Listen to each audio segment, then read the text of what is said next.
In this video, I would like to talk with you about the for commercial use license on Fiverr. Now, in general, when you offer your customer a certain product, for instance, an ebook or maybe a logo or a banner or maybe some kind of, let's say, website or something like that, what you should think about is, do you give your customer a commercial use license to this product? Now, in general, I would recommend you to do that because you have to ask yourself what the customer is paying for. Of course, they want something that they can use in whatever way they want. Now, Fiverr assumes that if you don't say on your gig page that you're not offering a commercial use license, that you are offering a commercial use license. So if you, for instance, don't offer a commercial use license, you need to write that on your Fiverr gig. If you're offering a commercial use license, I would still write it on the Fiverr gig just because people want to know that. People want to know what they are actually purchasing. Do they purchase a commercial use license or do they not?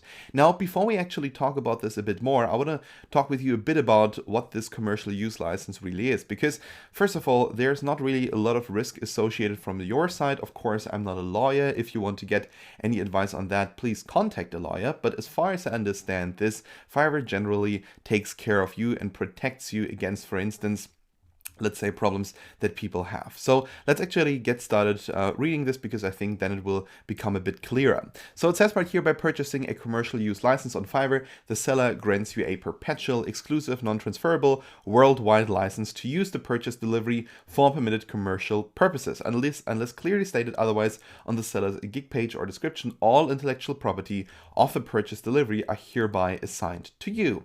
Now, in general, this is, I think, what all of us already assumed. But then it says right here, permitted commercial purposes means any business-related use, such as advertising, promotion, creating web pages, integration into product, software, or other business-related tools, and strictly excludes any illegal, immoral, or defamatory purpose. I think, again, this should be also pretty clear, but this is now where it becomes a bit more tricky, and it says right here, this license is subject to and incorporates Fiverr ownership TOS as may be updated from time to time. There is no warranty, express or implied, with the purchase of this delivery, including with respect to fitness for a particular purpose.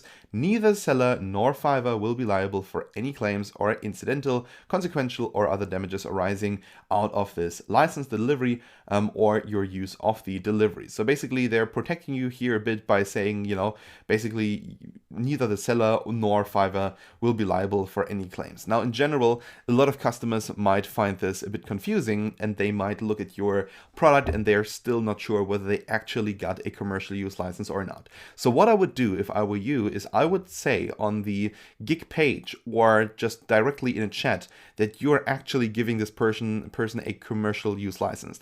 That you say you can use this whatever way you want. You can even copy this from here and just simply say that you will receive, or basically the customer will receive, a perpetual, exclusive, non-transferable, worldwide license to the purchased delivery for permitted commercial purposes. You can also even link this if you like, but in general, it is just important that the customer knows that they have a commercial use license and that they can be really sure that you are aware of this, that you know what you're doing, and that you offer them something that they can then really find valuable. But all right, that was it now here for this video. Thank you so much for watching, and I hope we can see each other in the next one.